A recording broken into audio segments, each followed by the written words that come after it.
Ang Ginoo manaa kaninyo. Manaw sa kanya. Pagbasa ikan sa Santos nga Ebanghelyo sumala ni Mateo. Himayaon ka o Ginoo.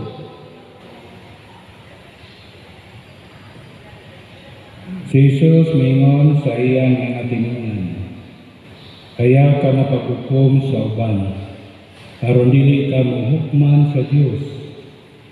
Kay hukman kamo sa Dios ingon sa paghukom ninyo sa uban.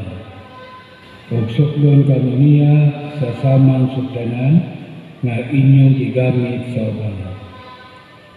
Ngano nagtanaw ka man sa puling sa isikatawo, apan wala mo tagda ang truso diha sa imong mata. Kung sama man pagingon sa imong isikatawo, abi kuhaon ko kanang imong puling, nga naa may truso sa imong mata, mao. Kuhaon na ang truso nga naa sa imong mata, aron makakita ka pag-ayo o makuha mo ang puling sa imong isikatawo.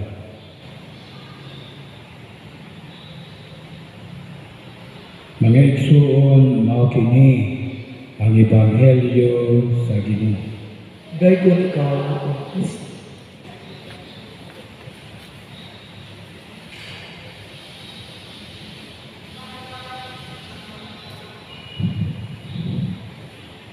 Sa pagpanumpisal,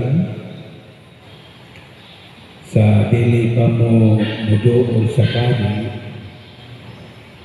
ang inyong unang buhaton mao ang examination of conscience.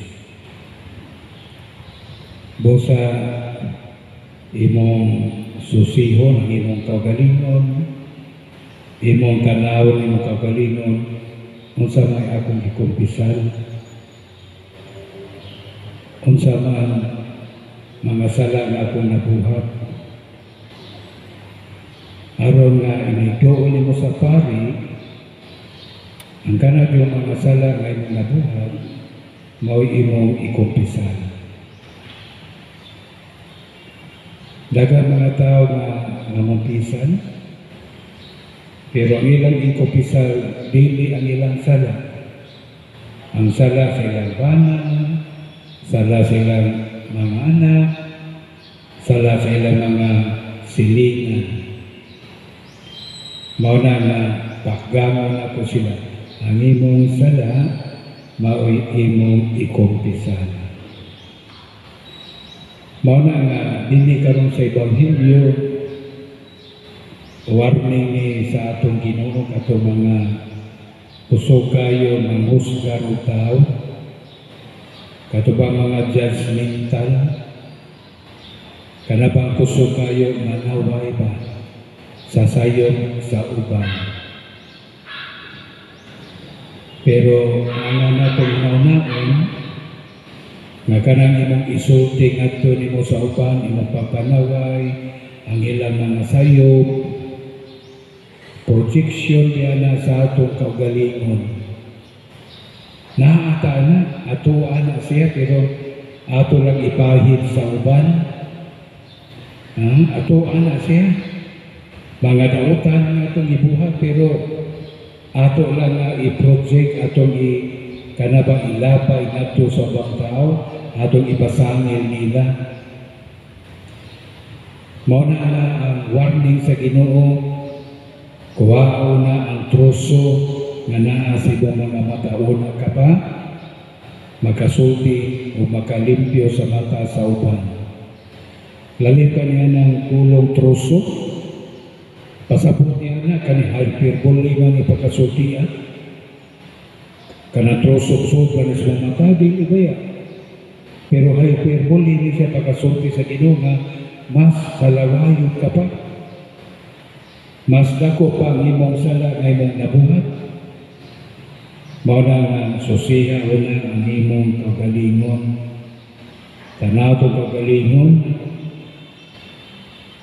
Ang nakaparat po kay ang uban, dili yun makadawat sa ilang mga sayo.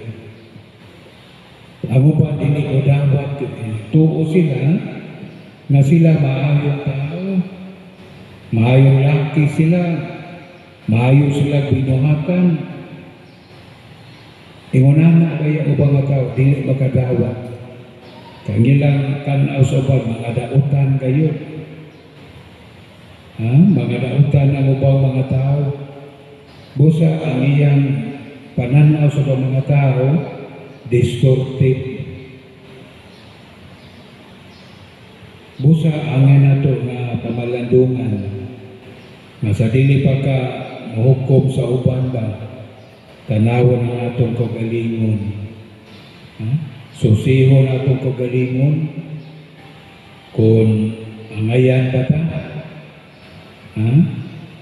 kaya kung angayan na ka atong gilimpyon atong kagalingon pag-una may mo na nga ikaw makurihir sa ubang mga tao,